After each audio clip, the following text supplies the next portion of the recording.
सीता कुंड पर पिंडदान और पितृ तर्पण का भव्य आयोजन। बोलिए पितर भगवान की जय। इसमें ऊर्जा होती, उस ऊर्जा को वो ग्रहण करते हैं, इसको भी अन्न बना सकती है। विश्वास। बहुत खुशी हो रहा है, मुझे लगा नहीं था कि ये यहाँ पे मिलेंगे। दोस्तों अब हम देवघाट से रबर डैम होते हुए सीता कुंड आ चुके हैं। मेरे पीछे आप देख रहे हैं सीता कुंड द्वार। यहाँ पर सीता जी का मंदिर है और ये वही जगह है जहाँ पर माँ सीता ने दशरथ का पिंड दान दिया था। राम और लक्ष्मण के साथ यहाँ पर आई थी माँ सीता। अभी हम इसके अंदर चलेंगे। अभी तेज बारिश शुरू हो चुकी है दोस्तों और बिल्कुल सामने आप देख रहे हैं सीता जी का मूर्ति अभी पानी में डूब चुका है और यहीं पर बालू से पिंड दान दिया जाता है और बारिश में भी यहाँ पर पिंड दान दे रहे हैं। इनके जज्बे को सलाम है। बारिश में भी टिके हुए हैं। बैठ गए हम लोग तो क्या करें, अब बैठने में तो उठने में ठीक नहीं। इसको बोलते हैं जोश और जज्बा।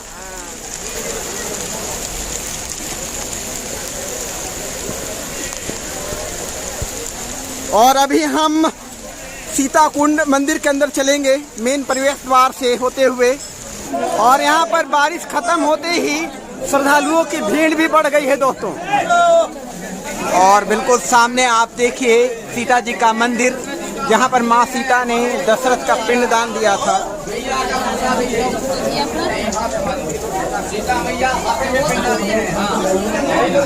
यहाँ पर माँ सीता का मंदिर सामने आप देख रहे हैं। हजारों साल पुराना ये मंदिर है और इसके बारे में हम यहाँ के पुजारी जी से बात करेंगे। तो बाबा ये सीता कुंड का कहानी क्या है? सीता माता यहाँ पे पिंड दिए थे बालू का और दशरथ जी इसी जगह पे हाथ निकाल के पिंड दान लिए थे जी।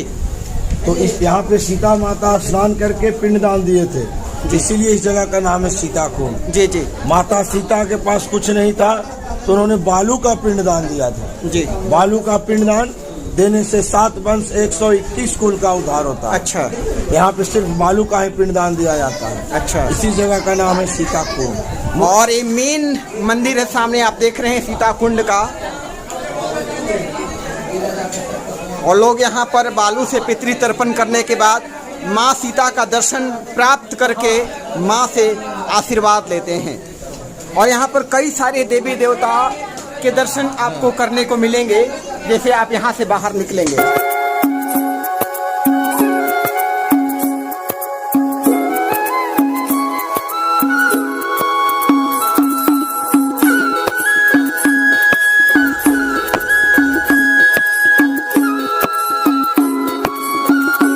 और दोस्तों यहाँ पितृपक्ष मेला में सासाराम की रहने वाली प्रीति भारती ब्लॉग्स भी मिल गई हैं जो ब्लॉग्स बनाती हैं, काफ़ी मेहनत करती हैं। बताइए क्या हाल चाल है? जी बिल्कुल बढ़िया। और मैं ये मतलब से जो भारत दर्शन ब्लॉग की सबसे बड़ी इनकी फैन हूँ और मुझे इनसे मिल के बहुत खुशी हो रहा है। मुझे लगा नहीं था कि ये यहाँ पे मिलेंगे, पर मिल गए, मुझे बहुत अच्छा लगा।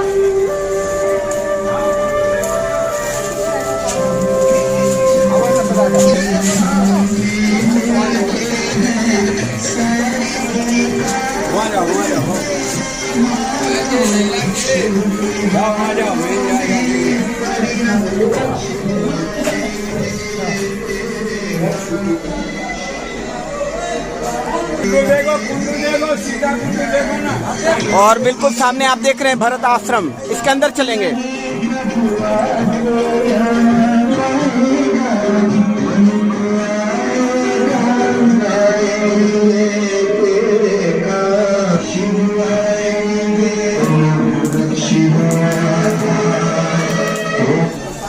और अब हम आपको दिखाने जा रहे हैं सीताराम कुंड।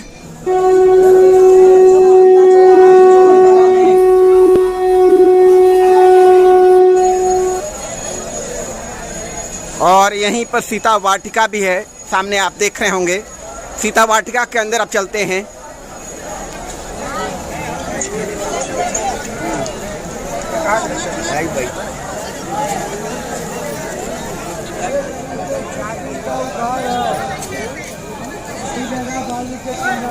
आप कहाँ से आए हैं? लखनऊ से। लखनऊ से आए हैं। क्या नाम है आपका? पूरन चंद यादव।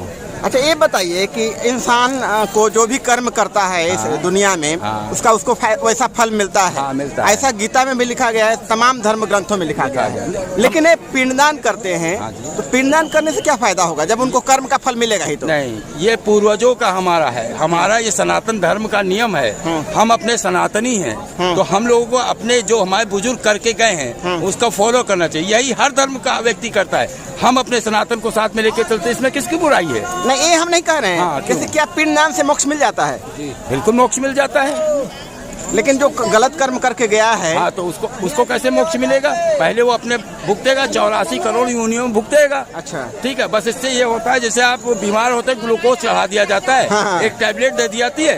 ये उसी प्रकार गीता को पढ़िए और गरुड़ पुराण पढ़िए, आपको पता लगेगा। ये खाने नहीं आते, परंतु इसमें एक ऊर्जा होती है, इसमें ऊर्जा होती है, उस ऊर्जा को वो ग्रहण करते हैं। अच्छा, जैसे यानी कि बूस्टर डोज होता है। ये बूस्टर डोज है इनका। ये गरुड़ पुराण को पढ़िए, उसमें आपको मिलेगा ये सब आपको, बाकी आप कहीं नहीं पाएंगे इसको। अच्छा, लेकिन दूसरा प्रश्न है कि जैसे हम पिंडदान करते हैं आटे या जौ के आटे से, ठीक है, जो हम खाने वाला चीज है, खाद्य पदार्थ है, लेकिन हम इस परंपरा पर सीता जी ने बालू से पिंडदान किया था, ये बिल्कुल मतलब साइंटिफिक नहीं लगता। 101% हो। आप ये मानते हैं सीता जी थी? हमसे बोलिए हाँ या ना। हाँ। तो जब सीता जी थी तो अगर उन्होंने किसी आवश्यक, हम बता रहे हैं, अगर मान के चलिए आपके घर पे कोई आ गया, मेहमान आ गया, आपके पास दूध नहीं है, चाय नहीं है, कुछ नहीं है, और अगर पानी रखा है तो आप पानी और चीनी दे देंगे? भाई साहब चीनी ले दी, आज कुछ नहीं है, तो क्या चीनी देना चाहिए? लेकिन बालू तो नहीं देंगे ना। मेरी बात सुनिए, चीनी देना चाहिए? नहीं देना चाहिए ना। अच्छा, अब आ जाइए शास्त्र के ऊपर। जो चीज हमको दिख नहीं रही है, मान समझिए आभा है उसकी, तो वो विश्वास, जैसे कहते हैं मन चंगा कठौती गंगा। अच्छा, हुआ था जिसमें चमड़ा धोया जाता, उसमें गंगा जी कैसे निकल आई कड़ा लेकर? तो ये होता है विश्वास। जहाँ विश्वास है वहाँ शक्ति है।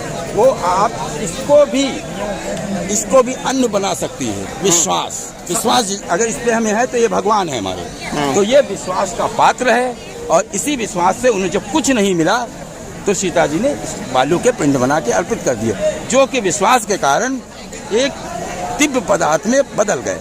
मैं नहीं कहता, शास्त्र कहते हैं। अच्छा, बाकी हम पूजा स्टार्ट करें। बहुत बहुत धन्यवाद आपका इतने बढ़िया जानकारी देने के लिए।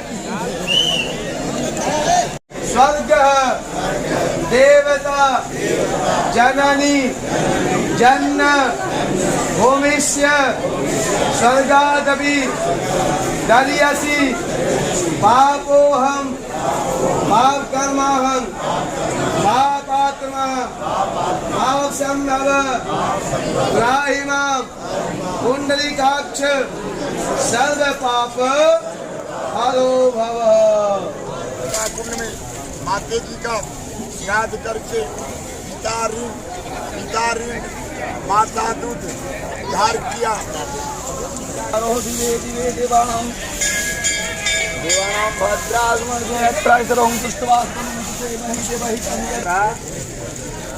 हमने अपने कर्म से, पुण्य से, धर्म से जो कुछ किया है, ईमानदारी से, श्रद्धा से, भक्ति से, भाव से किया है, आप इसको स्वीकार करके सदगति को प्राप्त होइए।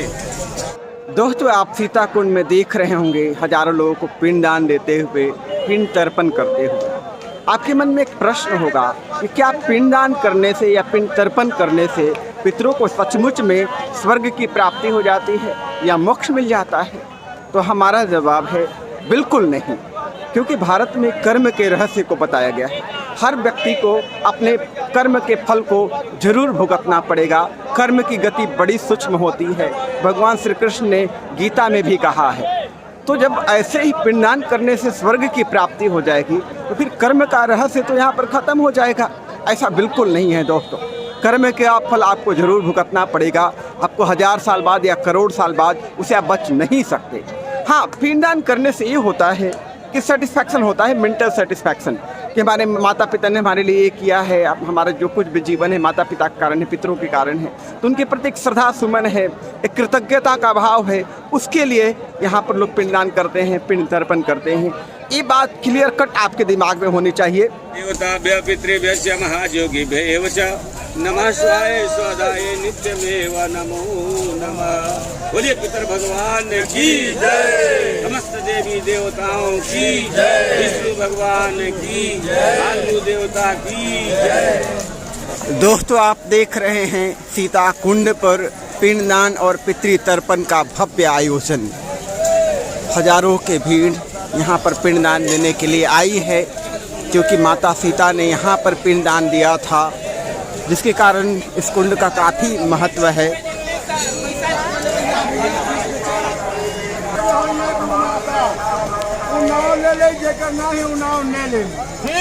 और यहीं सीता कुंड पर सूर्य मंदिर भी है, सामने आप देख रहे हैं।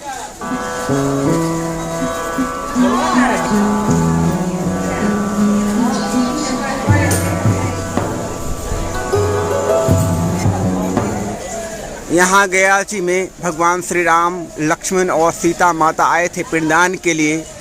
उस चीज़ को मेमोराइज करने के लिए आप देख रहे हैं सीता कुंड दीवालों पर बहुत ही सुंदर पेंटिंग्स की गई है भगवान श्री राम, लक्ष्मण और सीता जी की।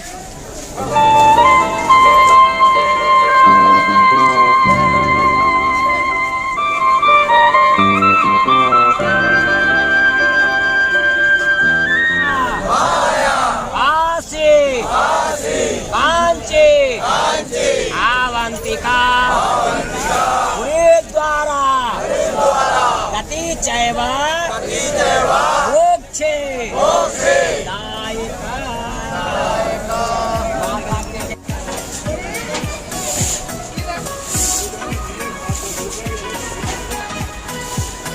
दोस्तों, आज हमने अपने पितृपक्ष मेला गया जी यात्रा के तीसरे दिन सीता कुंड की यात्रा की। यहाँ का पिंडदान और पिंड तर्पण आपको दिखाया, और एकमात्र ऐसा जगह है जहाँ पर बालू से तर्पण होता है। आखिर क्यों, उसका भी रहस्य हमने जानने की कोशिश की। आप कमेंट जरूर कीजिएगा कि हमारी यात्रा सीता कुंड की आपको कैसी लगी। और इसके बाद जो बचे हुए वेदियाँ हैं उसकी यात्रा करेंगे। गया सिर वेदी बैतरणी हो गया, समापन अक्षयवट पर होता है। उसके बाद हम रामशिला और प्रेतशिला की भी यात्रा करेंगे। तो पहली बार हम संपूर्ण वेदियों की यात्रा कर रहे हैं, जो भी महत्वपूर्ण वेदियां हैं यहाँ पर पितृपक्ष मेला के दौरान। आप जो है लाइक जरूर कीजिएगा, कमेंट जरूर कीजिएगा।